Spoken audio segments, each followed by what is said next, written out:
Hello ladies and gentlemen, boys and girls, and I am back with another deck tech. This is a control deck I've been playing lately. I've actually been playing versions of this deck for a really long time. Oddly enough, I've probably played this deck before Modern was a format because it was actually an extended deck before Modern became an actual format. I love a lot of these cards in this deck. I've grown personally attached to a lot of them, and I just really love how playable they are. And frankly, they're just tons of classic and even new modern staples in this deck. This is an Esper control shell, but unlike traditional Esper control shells, this runs a very special card. This runs 4 copies of Mystical Teachings, which basically allows it to have a toolbox-like effect similar to a deck like the classic Birthing Pod decks, which are no longer with us. But it's actually really cool because basically instead of fetching creatures, you're fetching instants and creatures with flash that could potentially benefit you when you need them the most. The problem I think a lot of control decks have in Modern is they have to react to what's going on, and the problem is they don't always draw what they need. Like aggro decks just have to play creatures, combo decks just have to get their pieces, control decks have to have the right answers. With a card like Mystical Teachings, you can tutor for any instant or creature with flash whenever you'd like, and simply because, since you may not draw the answers you need at the initial start of the game, you can always tutor them later when you need them the most. Another benefit to playing Mystical Teachings is it has flashback, so your opponent's likely never going to pick it off with a card like Thoughtseize because it's going to be cast anyway from your hand or from your graveyard. So overall, you have a maximum amount of 8 copies of this card in your deck, or 8 times you can cast it within one particular game. Seriously, I don't even know why this is a common. This is just really powerful for what it does. Now, I'm going to go through this deck by its mana curve. Mystical Teachings is a 4-drop, and frankly, even though it is a 4-mana tutor, which I think by average standards is pretty expensive, it is an instant, so you can cast it whenever you like. But let's start at the bottom, shall we? Just to deal with the early game aggression, since I'm a control deck, I have to worry about early game aggression, because early drop creatures can easily tear me to pieces. I run 4 Path to Exiles and 1 Fatal Push to combat this. At times, Fatal Push is actually better than Path to Exile, simply because you don't want to give your opponent a land all the time. On the bottom there, you see 2 copies of Spell Snare and a Thoughtseize.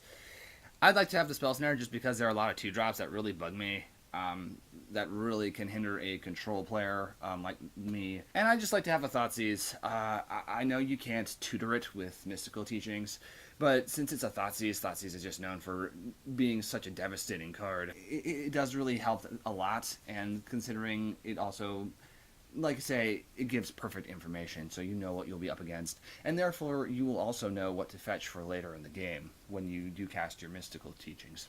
Now, while we do run quite a few 1-drops, we actually run fewer 2-drops, but the thing is, the problem I think with my 2-drop slot is usually it has to be kind of situational in order to cast these cards. Starting at the top, we have the underrated counterspell Logic Knot. You might be wondering, why am I not running Mana Leak? And Mana Leak isn't awful, but because I'll show you later, I run a lot of fetch lands, and considering I'm casting all these spells and they're going right to my graveyard, in a deck like this, Logic Knot is just strictly better, because we can, like late game, when your opponent has like 9 mana and casts a 3-mana spell, we can easily just counter it by just exiling a handful of cards in our graveyard. Beneath Logic Knot, we have 3 copies of Snapcaster Mage. Snapcaster Mage is a classic card, definitely a very big staple for lots of blue decks. Thing is, you do have to have cards in your graveyard for it to do its maximum efficiency, otherwise it's just a core Merfolk with flash. We just run a lot of efficient removal spells like Path to Exile. Snapcaster Mage can be just absolutely devastating early game, and late game we can cast some pretty bonker spells, which I will show you in just a few moments. I only run 3 simply because I don't like to be too committed to it, because they are very easy to exploit. Graveyard Hate just ruins their day, and frankly, I think they're kind of easy to play around once your opponent knows that you play them. Because of this, I like to side them a couple of copies out when I know I'm going up against Graveyard Hate. Next up is the 3-mana slot. We do run a lot of X spells here, like I was saying before, but we'll start at the top, where I have 4 copies of Esper Charm and 1 copy of Anguish Unmaking. Esper Charm is probably one of the most underrated instants ever printed. allowing just so much flexibility, allowing you to get cards, destroy enchantments, which actually comes in handy a lot more than you realize, and also to make your opponent discard 2 cards. So it's basically instant speed mind rot. One of my favorite things to do is if your opponent has 2 cards exactly at the start of his draw step, you can just drop an Esper Charm on them and they have to basically discard their hand, which is kind of annoying if you're the opposing force. Since it also destroys enchantments, you can also tutor it up with Mystical Teachings when you do need to destroy an enchantment. I just have a one of Anguish Unmaking. I feel like it's nice to tutor it up. It's pretty bad against aggregate decks, so it usually comes out in those matchups. But I like to have it just in case there's that hard-to-get permanent that just no other spell can really deal with. So beneath there, you have a couple of my favorite cards, personally. Of course, I think I've mentioned how much I love Sphinx's Revelation. I'm running 3 at the moment, but I could probably go down to 2. It is kind of heavy, and you do need a lot of mana to really make it work. And like most of the cards, it can be fetched with Mystical Teachings. Speaking of ridiculous synergy with Mystical Teachings, another one of my favorite white cards ever printed is White Sun Zenith. A lot of people don't realize this is an instant, so you can cast it whenever you like. The big drawback with it is it does cost 3 white mana when a lot of things in your deck cost 2 or more blue mana. So you do have to get a lot of dual lands. You do have to, like say, you have to use your fetch lands to get the lands that you need, like all the blue-white lands. But frankly, this is our secondary win condition. We have a lot of ways to, well, get this, considering we can basically Mystical Teachings for it whenever we like, and usually our opponent isn't ready for at least 3 or 4 bears, or I guess in this case, cats, showing up at the end of their turn to do an Alpha Strike. Evening out the rest of the 4 drops, we have the full set of Cryptic Command. We just like to have that Moto spell, which does whatever we want it to do, and Cryptic Command just does that. It is an instant, so we can fetch it. However, on your left, you'll see that copy of Supreme Verdict, which we cannot fetch whatsoever. I just like to have this because occasionally you're going to get swamped with creatures, and it's really nice to have. It's also quite good against decks that run creatures and counter spells. It can't be countered. You can also flash it back with Snapcaster Mage if need be, so that's another thing you can tutor for if you've cast one already this game. Now, while you can't tutor up a Supreme Verdict with a Mystical Teachings, you can tutor up a Consume the Meek with it, and this is arguably just as nice because it is an instant. You can cast it whenever you like, and it, considering a lot of creatures in Modern have a CMC of 3 or less, this is actually very relevant. I played a lot of games where the tide of the game just basically turned by me playing this card. It's pretty nuts. Now, I'm also trying something new. I'm just trying this out just to see how it works. I feel like a lot of people don't really expect this in a deck like this, but I like to have it around, and honestly, it kind of makes your... come on, man. Now, next up is something I'm trying out just as a surprise. I recently obtained this a little while ago, so I figured I might as well give it a try because it's a pretty powerful card, and it also can act in a way as a board wipe, but you do need a creature for it to work. And this card is Archangel Avacyn. And like I say, to being a board wipe, it is a pretty formidable creature. It does win the game pretty fast, and it's basically an instant speed Sarah Angel, more or less, at the time. But when you do have the creature around, you can have like a Snapcaster Mage around, or a cat token lying around. You can make it flip into basically a Flame Break. And it's actually pretty sweet. It's been working pretty well for me, and like I say, a lot of people don't really expect it. In Game 2s, when people assume that you're not running that many creatures, you can leave it in, actually, and people likely won't have many answers to deal with it.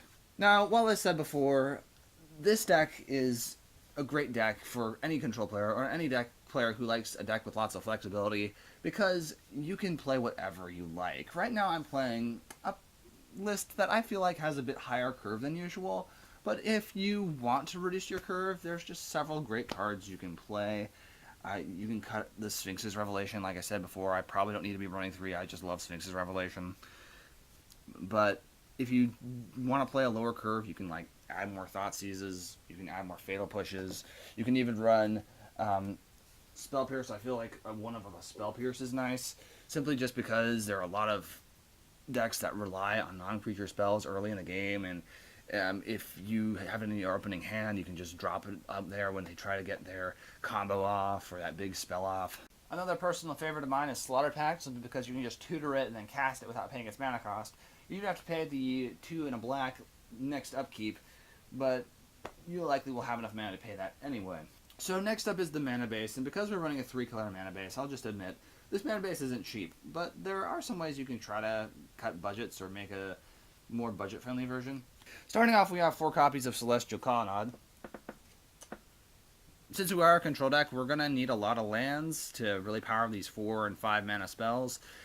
So we're going to have a lot of mana left over that we could potentially do something with when our opponents like all sapped out of resources, when we've controlled them out of the game and really have all that extra mana to use, so we can put it into something that's nice, like a win condition. Like I said, we're running a 3-color mana basis, so we kind of need to run fetch lands.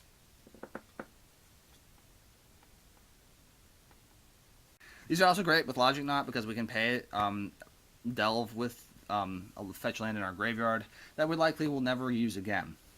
So it does make a big difference for that case, but like most fetch lands, it also makes a big deal for getting the colors of mana that you need, which is very important for this deck because we have so many spells that rely on so many different colors of mana. For our dual land targets for our fetch lands, we run 1 copy of Hallowed Fountain, 1 copy of Watery Grave, 1 copy of Godless Shrine, 1 copy of Prairie Stream, and 1 copy of Sunken Hollow. Some people would probably just like to run an additional Hallowed Fountain and Watery Grave rather than the battle lands, but I like having them around because not all the times we're going to need to shock, so you can get something that's you don't really need to get right away and then save your shock lands for when you need it the most. But we also do run a fair amount of basics. As far as our basics go, blue and white are the most important colors, so we run 4 islands and 2 plains,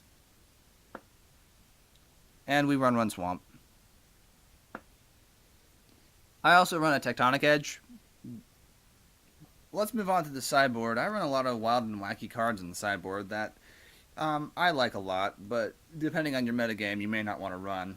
Starting out with the most, I guess you could say, unexpected one of these, we have Bloodbaron of Vizkopa. I'm personally a big fan of Bloodbaron of Vizkopa.